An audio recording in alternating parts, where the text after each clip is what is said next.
Broadcasting Region 1. Region 1. This is BBS. Bicol Broadcasting Systems Incorporated. DWLV 91.9 MHz. Your news and music stations. BBS. Basta Bareta. Sigurado.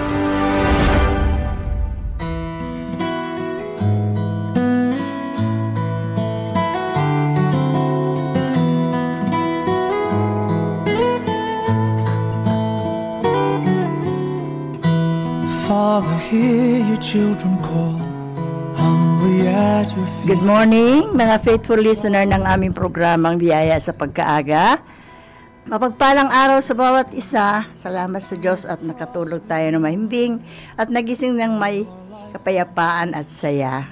Yan. Ako po pala ngayon ang makakasama ninyo sa umagang ito, si Ate Emma Palmero.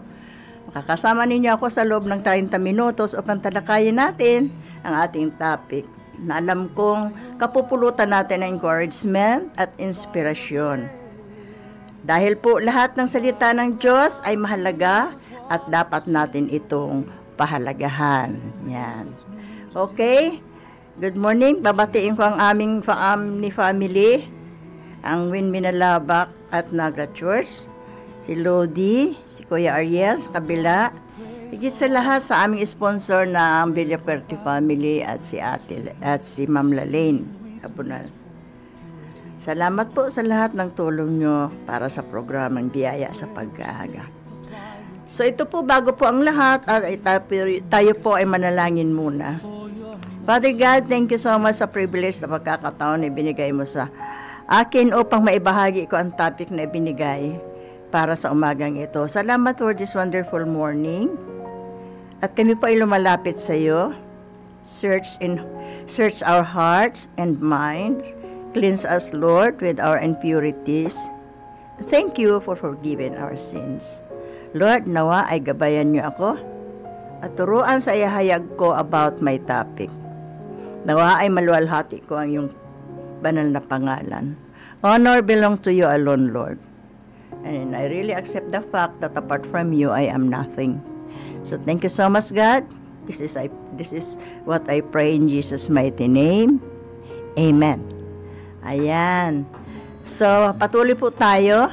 Tulad po ng sinabi ko, ang ating pong pamagat na ating pong topic sa umagang ito is about ang buhay na malapit sa Diyos. So, ang talata pong ating babasahin ay nasa Hebrews chapter 10, verse 22. At ibaba natin hanggang 24. Sabi po dito, tayo'y lumapit na may tapat na puso sa lubos na katiyakan ng pananampalataya na ang mga puso ay inwiniwisikan ng malinis mula sa isang masamang budhi at nahugasan ng ating katawan ng dalisay na tubig. Sa 23, sabi pang hawakan natin matatag ang pagpapahayag ng ating pag-asa ng walang pag-aalinlangan, sapagkat siya na nangako ay tapat. At ating pong isaalang-alang sa verse 24, kung papaano gigisingin ang isa't isa sa pag-ibig at sa mabuting gawa. Yan. Yan po ang ating talata na ating tatalakayan sa umagang ito. Let us draw near to God. Sabi sa English, with a sincere heart. So, paano po tayo magkakaroon ng buhay na malapit at may relasyon sa Diyos? So, ang paghahangad po natin na magkaroon ng relasyon o kaugnayan sa Diyos, ito po ay isang kapuri-puring layunin na sa ilalim sa puso ng isang tao. Sabi nga po sa nabasa natin, napapaloob dito ang sinseridad ng ating mga puso, with full assurance na dapat din free tayo ng ating guilt. Malinis ang ating kaisipan at puso. Dahil po kung gusto natin lumapit sa Diyos, ay mayroon kondisyon at requirements. Dahil ang Diyos po na ating lalapitan ay isang Diyos na banal. At dapat natin siyang kilalanin ng lubusan. At yan lang po ay mababasa natin kung sino siya, kung ano siya sa pamagitan ng kanyang banal na aklat, ang Biblia. At dapat din tayong kausapin natin siya sa pamamagitan ng ating mga panalangin. Lagi po tayong gumawa ng kabutihan sa kapwa, manatili sa kabaitan, laging gumawa ng tama.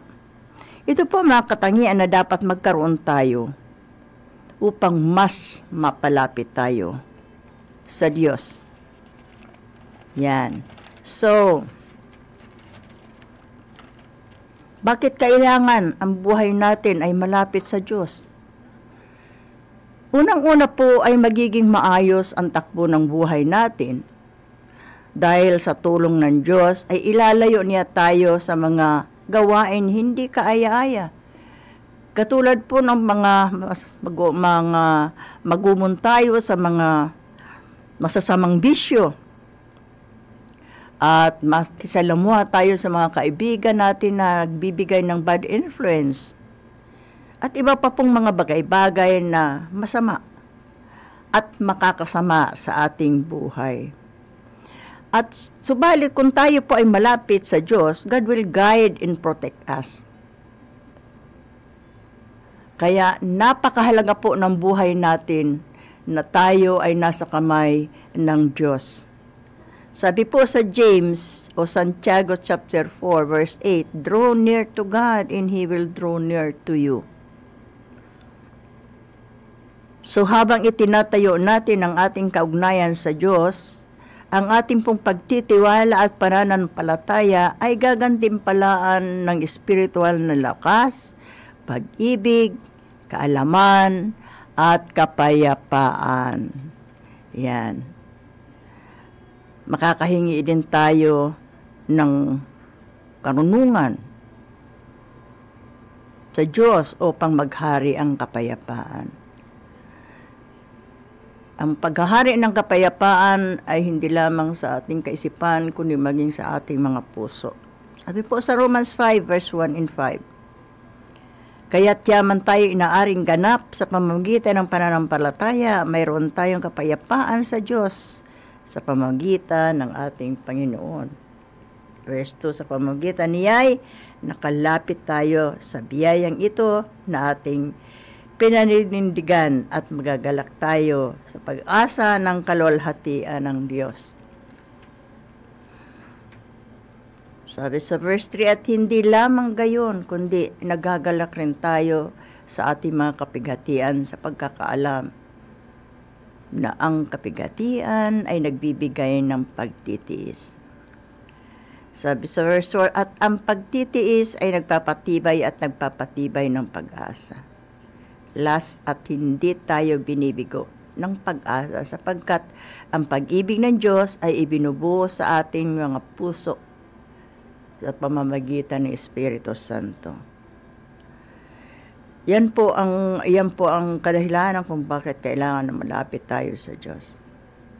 So, malapit na tayo sa Diyos, kakaroon na tayo ng pananampalataya, magkakaroon na tayong magandang relasyon sa Diyos, at dito na natin ipagpapatuloy ang ating pag-ikilanlan o pagkilala sa Diyos at pagsunod sa kanyang mga kagustuhan.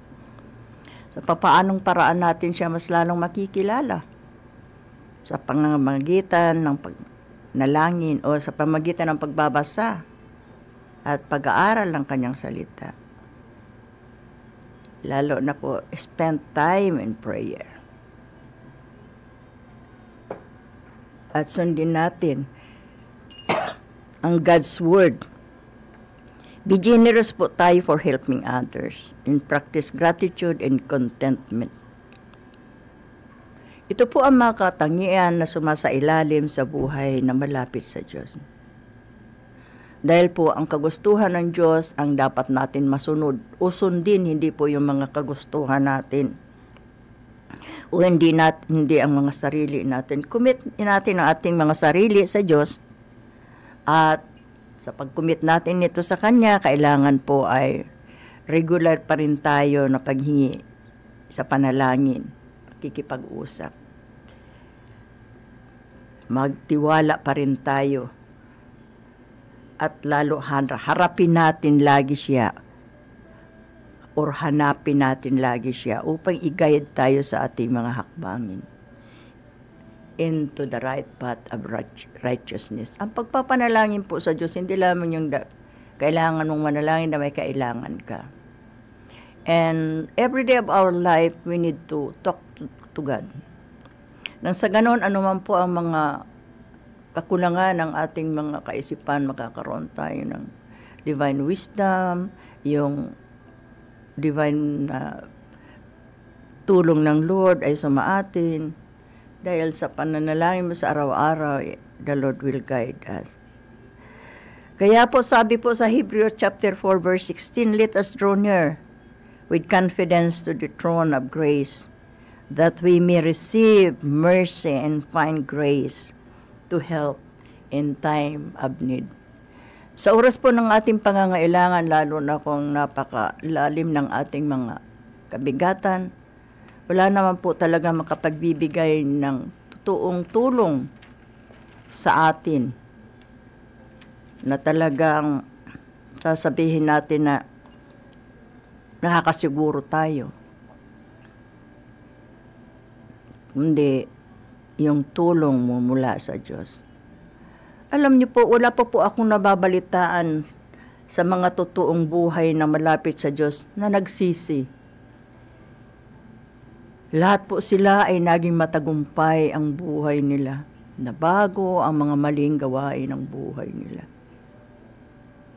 Dahil po ang ginawa nila ay totoong pagsunod sa Diyos at totoong pagpapahalaga sa salita ng Panginoon. Mahalaga pong kasama natin sa journey ng ating buhay, lalo na sa panahon ngayon, ang ating Diyos. Huwag po tayong manangan sa ating mga kakayanan dahil anuman pong meron tayo sa mundo, sa kasalukuyan, kung ikaw man ay matalino, malakas, nasa kalakasan pa, mayaman, kilala sa kama ng mundo, nasa iyo na ang lahat dito sa mundo. Kung wala tayo sa kamay ng Diyos, lahat pong yan ay walang kabuluhan. Isa lamang yan pong, kung sasabihin ay isa lamang yan na basura sa paningin ng Panginoon. Wala tayong maipagmamalaki sa Diyos. Isang basahan lang tayo sa Kanyang harapan. Kahit cum laude ka, summa cum laude ka, hindi po yan basihan para magmalaki tayo sa Diyos. Ang buhay po na lalapit sa Diyos, dapat sundin natin ang good example ng Diyos na ipinakita na niya sa atin. So, i-develop natin ang ating personal relationship sa Kanya. Tinanggap mo siya na He is your Lord and Savior na yung buhay. At lagi natin pag-aralan ang Kanyang banal na salita, ang Biblia. Di lamang pag-aaral, sabi nga lagi, i-meditate the Word of God day and night. Kasi po sa pag-aaral natin ng Kanyang banal na salita, sa pagbabasa natin ng Kanyang salita, makikita po natin ang Kanyang mga pangako.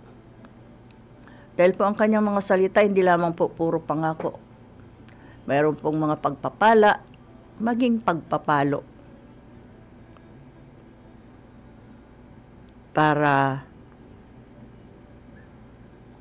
makita natin ang kakutuhan kung bakit, paano tayo mahuhubog sa gusto ng Diyos.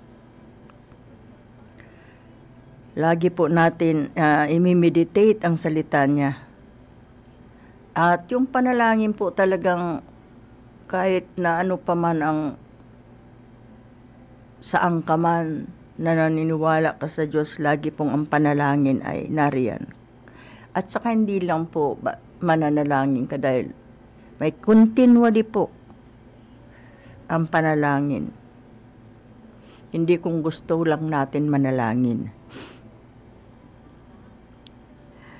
Alam niyo po ba, ang paglapit natin sa Diyos, it requires an intentional changes sa puso natin. Where you go, what you do, lahat ng areas nito ay dapat mag-agree to move para sa tamang direction. Kaya, sabi nga po sa Psalm o sa Awit 63, yun, dapat po malalim ang faith natin with the powerful words na nariyan po sa Psalm, na siyang magre-refresh ng ating spirit at siyang magbibigay sa iyo in the lights of God's love. Kasi po sa paglapit natin sa Panginoon ay makikipag-isa tayo sa kanyang isipan at i-allow natin ang salita ng Diyos upang ma-shape ang ating attitude, upang mag-glorify natin ang Diyos in our lifestyle. Kaya nawa po ay magawa natin ang gusto ng Diyos upang maging daan na mapalapit tayo sa Kanya. Dahil sabi ko nga, ang paglapit natin sa Diyos hindi lang basta. Kailangan natin masundan kung ano ang gusto niya. Sabi po sa James chapter 4 verse 7, submit therefore to God, resist the devil, and he will flee from you. Kaya tandaan po natin na ang buhay na malayo sa Diyos ay patungo tayo sa kapahamakan. Ngunit po ang buhay na nasa Diyos ay isang buhay na may kapakinabangan at may katiwasayan. Napakalaking tulong po sa bawat isang tao na papalapit sa Diyos o malapit sa Diyos na magkaroon ng kondisyon na matanggap niya ang anuman kondisyon ng Diyos para sa kanyang paglapit. Dahil po, ang Diyos pong ating nilalapitan ay hindi lamang po basta katulad ng kaibigan mo, ordinaryo na basta ka na, makikipagkaibigan ako sa iyo.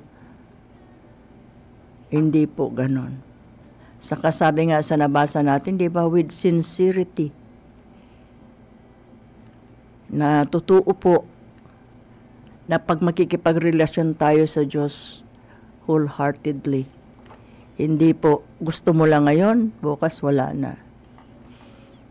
Pag ang relasyon natin sa Diyos kailangan lumago, hindi lamang basta sa araw lang nga ito or sa gusto mo lang na pagkakataon. Ang balak natin na mapalapit ang buhay natin sa Diyos, bibigyan natin ito ng pagpapahalaga. Kaya sometimes ang iba ayaw dahil marami daw gagawin. Siyempre, pag ikaw magtrabaho sa isang company, may boss ka. Alangan yung gusto mong trabaho sa company na yun lang ang gagawin mo. Magpa-follow ka ng instruction actually para maging smooth ang pagtrabaho mo. Hindi bara-bara. Kaya maging sa ating pong mga buhay, ang pagsunod sa Diyos ay talagang bigyan natin ng talagang pagpapahalaga. After all, ang lahat ng ating gagawin para sa Diyos ay kapakinabangan natin. At ang anuman mga kabutihan o nangyari sa buhay natin na mapabuti tayo, tayo naman tatanggap noon. Yun nga, reward natin. Hindi naman ibang tao. So makikita ng mga ibang tao na malapit ka sa Diyos because you have the character of God. At yun naman na gustong mapalapit sa Diyos, gagawin naman nila ang part na ito para mapalapit din siya sa Diyos. Dahil po, sa panahon ngayon lalo na we do not know, ang ating buhay ay, tingnan mo, ang basta-basta na lang nawawala ang mga buhay ng ibang ating mga kababayan, maging dito sa ating bansa o maging sa ibang lugar. Bigla na lang earthquake, bigla na lang kung ano-anong mga sunog, kung ano-ano na lang sa nangyayari. Kung talagang, kung wala ka sa Diyos, hindi mo mararamdaman ang comfort ng Diyos, lalo-lalo na sa sitwasyon na hindi mo inaasahan. Dahil po, sa panahon ngayon, hindi na natin alam kung ano na baga ang susunod na mangyayari. Dami ng mga tao na hirap na. Lalo na sa panahon ngayon, sobrang init ng panahon. Sabi ko nga, minsan pek yung ikwento ko, hindi pa yan. Hindi pa 40 ang madaranasan natin sa darating na mga panahon. Nasusulat yan. Kaya kung alam niyo po talaga ang kasaysayan ng salita ng Lord, sometimes, lalo na doon sa mga part, ikaw mismo matakot ka sa mga pangyayari. Pero God is good dahil may warning siya. Kaya nga dapat natin basahin. Ang Diyos sa mga bagay na ginagawa niya, kaakibat ang warning. Pero ang kaaway natin, sa buhay natin, hindi basta sabihin lang sa'yo, sige, gawin mo yan, magiging sikat ka, magiging popular ka, magkakapera ka, pwede kang, para kang nasa langit, lilipad ka, o ano nangyayari. Di ba? Sa mga ginagawa nila. Because they are depending on their own. Wala po tayong kakalahan. Kulang po dahil tayo ay lahat ng ating ginagawa bilang tao may limitasyon. But not the Lord. Kaya tandaan po natin na kailangan natin mapalapit sa Diyos ang buhay natin. So ang tanong ko po, gaano ba natin kamahal ang mga buhay natin? Siyempre mahal na mahal, di ba? Kaya lang, ang buhay natin ay isa lang, minsan lang, hindi na mauulit. Kaya bigyan natin ng halaga ang ating mga buhay bago mahuli ang lahat. Mailapit na natin ito sa Diyos na ngayon pang malakas pa tayo. Kaya, gawan na natin ang paraan. Huwag natin sayangin ang panahon. Kasi sabi ko nga, hindi natin alam ang ating buhay. Hindi mangyari sa atin yung nangyari sa Taiwan na earthquake. Naku Lord, niisip mo pala manghihina ka na't matatakot ka na. Kaya mga kapatid, mga tagapakinig namin sa araw-araw ng aming biyaya sa pagkahaga, nawa po ay nakakapulot talaga kayo ng mga encouragement at inspirasyon sa bawat salita ng Diyos kasi ito ang magpapalakas sa ating mga buhay sa araw-araw. Pagkagising natin, siya na kaagad ang ating girumdumon. Ayan, malapit na po tayong matapos. Napakadali ng oras. Kaya, sa lahat ng aming faithful listeners sa umaga ito, marami pong salamat sa inyong pakikinig. At nawa po ay makapag-desisyon na tayo na kailangan ang buhay natin na malapit sa Diyos. Tandaan po natin, hindi po tayo magsisisi.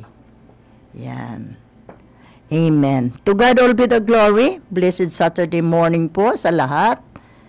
Thank you so much po sa inyong pakikinig sa aming pong programa, sa araw-araw po ng aming programa. Yan. So, bago po tayo maghiwa-hiwalay, muli po tayong mananalangin sa umagang ito. Sige po, manalangin po tayo. Lord, salamat po sa aming natutunan sa message na aming pong napakinggan patungkol sa buhay na malapit sa iyo. Nawa po ay bawat nakinig sa mensahe ay maging daan ito upang naisin din nila ang magkaroon ng buhay na malapit sa Diyos. Dahil po malaking kapakinabangan din ito sa bawat sa aming buhay. Nawa Ama, ipuin mo rin po ang puso nila at nang sa ganon ay mapalapit sila sa inyo. Nawa maranasan nila ang tunay na kahulugan ng malapit ang buhay sa iyo at maunawaan nila ang kahalagahan ng buhay na kasama ka. Salamat po sa natutunan namin sa araw na ito. Salamat din po sa presensya niyo, Panginoon. Muli ko pong itinatay sa iyo ang mga anak mo na mayroon pong sakit karamdaman sa araw na ito. Na po ay mapasa kanila ang healing power mula sa iyo. Ikaw lamang po ang aming Ama, ang may kakayanan na magpagaling sa lahat ng uri ng sakit at karamdaman. At sa oras na ito, nagpapasalamat po ako sa kagalingan na matatanggap nila mula sa iyo. Ganon din po, Ama, I speak blessing sa estasyon na ito, kasama ang lahat ng staff, lalong-lalo na po ang aming sponsors. Nawa po, ang protection ay lagi pong maranasan nila. At maging po ang provision at blessing dahil alam mo pong ibinabahagi din nila ang blessing na meron sila. At sa amin pong pangangailangan sa araw-araw, salamat Lord sa provision mo sa bawat mga anak mo na nakikinig sa araw na ito at sa oras na ito. Salamat po Ama sa kasagutan ng aking panalangin para sa aming lahat. Ito po ang aming samot dalangin sa pangalan mo, in Jesus' mighty name we pray. Amen. Good morning everyone. A blessed Saturday morning sa bawat isa. Ingatan tayo lahat ng Panginoon sa gawain natin sa buong maghapong ito. Thank you. God bless.